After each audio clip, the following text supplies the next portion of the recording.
Bebek ani sesten korkar, güdüsel bir davranış. Ama yılanı yanına koy, ona dokunmaya kalkar, yılandan korkmaz. Yılanın onu öldürebileceğini öğrendiği zaman korkar. Yüksek sesten korkma duygusu güdüsel bir davranışken, yılandan korkma duygusu sonradan öğrenilen duygudur. Bu kapsamda sonradan öğrenilen duyguların güdüye dönüşme süreci, vücuda biyokimyasal değişimler, örneğin nabız atışı, nefes alış, hormonların hangileri hangi duygularda hangi oranda artar? Sonradan öğrenilen duygular nelerdir? Örneğin kin, nefret, sevgi, özlem, hasret, intikam, kaygı, endişe, korku, saldırı, saygı, yardım etme gibi duyguya ait kavramların hepsi sonradan öğrenilen duygusal kavramlar mıdır? Evet, Duru, bütün kavramlar sonradan öğrenilir. Doğal olarak duyguya ait kavramlar da sonradan öğrenilir. Dede, tabii ki bütün kavramlar sonradan öğrenilir. Ben Mert ile Akgül'ün söylediği duygusal kavramlardan bahsediyorum. Duru, izin verirsen ben de ondan bahsedeceğim. Mert ne dedi? Yılandan korkma duygusu sonradan öğrenilen duygudur, dedi. Duyguya ait kavram korkma, korkma duygusu, bebekteki yüksek sesten korkmada. Görülen tüm fizyolojik özellikler, yılandan korkulması gerektiği bilgisi içselleştirildiğinde veya yılanı gördüğünde aynı fizyolojik özellikler bedende meydana geliyor. Dede, Mert'in sorusuna cevap verdin. Ya benimki ne olacak? Senin sorun bütün duygulardaki fizyolojik değişim soruyorsun. Hepsini cevaplamak uzun zaman alır. Ama korkma duygusundaki fizyolojik değişimler adrenalin, noradrenalin, kalp atışı artar, nefes hızlanır, kaslar gerilir.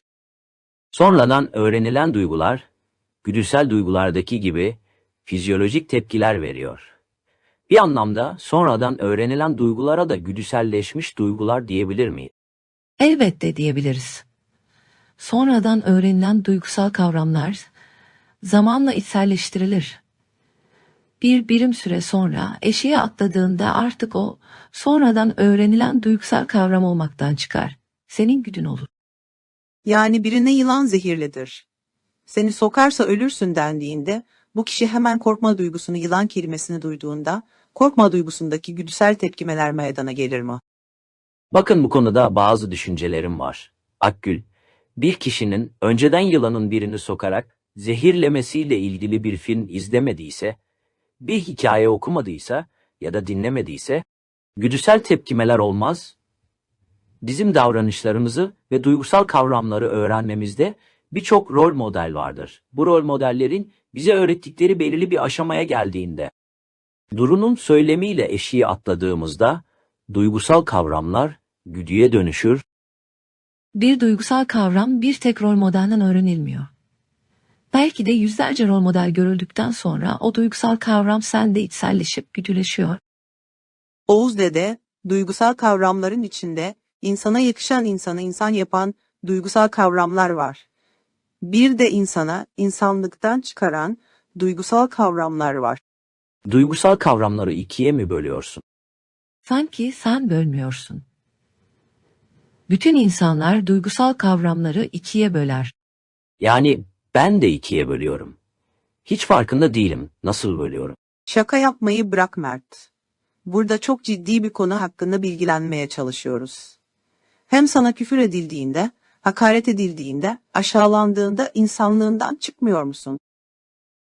Kim çıkmaz ki bütün insanlar aşağılandığında bırak insanlığı, hayvanlığından bile çıkar. İşte aşağılayan, yeren, küfür eden, hakaret eden, kısacası insan fizyolojisini olumsuz etkileyen, insanlarda yara açan, kin, nefret, intikam duygularını geliştirip besleyen bu olumsuz duygusal kavramlar neden kullanılır? Duru çok sağ ol. Kimseyle paylaşamadığım düşüncelerimi dile getirdiğin için. Bu olumsuz kavramlar aileyi dağıtıyor, kardeşi kardeşe düşman ediyor. Toplumları bölüyor, savaşlar çıkarıyor. Bu kadar kötülük yapan insanları birbirine kırdıran, savaşlar çıkaran kavramları neden kullanırız ki? İşte asıl mesele bu. Bu kadar zulmü yapan duygusal kavramları neden kullanırız? Belki de asıl mesele Bu kavramları kimler niye üretti? Evet, asıl mesele bu duygusal kavramlar hangi koşullarda ne amaçla üretildi? Bizler biliyoruz ki bütün kavramlar doğar büyür ve ölür. Bizler bu olumsuz duygusal kavramları öldürelim. Bu olumsuz kavramları öldürelim öldürmesine de. Ama hangi tarihsel süreçte kimler ne amaçla bu kavramları üretip topluma kazandırdılar? Ay kazandırmaz olaydılar. Kazandırmadan gidesiceler. Oğuz Dede sen bilirsin. Bu kavramları hangi tarihsel süreçte kimler niye üretti? Zanaatın çok para kazandırdığı döneme rastlar. Zanaatkar nal yapıyor, kılıç yapıyor. Hayvancılık yapandan, çiftçilik yapandan çok para kazanıyor. O dönemde meslek babadan oğula geçerdi. Mesleği başkaları öğrenmesin diye. Dedem bunları okulda öğrenmiştik. Bu olumsuz duygusal kavramları kim niye çıkardı? Duru, izin verirsen Oğuz Dede anlatacak. Lütfen izin ver. Sabırlı ol. Tamam, o zaman Duru, sana sorayım. Başka bir insan gelir, usta, ben de senin yanında çalışayım, dese. Usta o kişiye ne der? Dedem bu da sorumu ne diyecek? Günlük kaç lira istersin der. Duru, adın gibi konuşmaları Duru dinlemiyorsun. Aklın başka yerlerde. O dönem işçi çalıştırılmıyor. Mesleği başkası öğrenmesin diye babadan oğula geçiyor. Lütfen adın gibi dinle. Anladım, o zaman işçiye ihtiyaç yok derim. Adamı gönderirim. Adam ille de işi öğrenmek istiyor. Yanında durayım, para falan istemem, sana yardım edeyim diyor. Çünkü öğrenip yapabildiğinde ustanın kazandığı paranın yarısını da o kazanacak. Hedef büyük. Ne arsız bir adammış. Ben bir dakika orada durmam. Kendi işimi yaparım. Bu şartlar altında adama ne dersin? Duru, Bu şartlar altında adamı kovarım, git işine be kardeşim derim. Adam ertesi gün eşine börekler yaptırdı, ayran kabını aldı. Adamın yanına geldi. Beraber yiyelim dedi.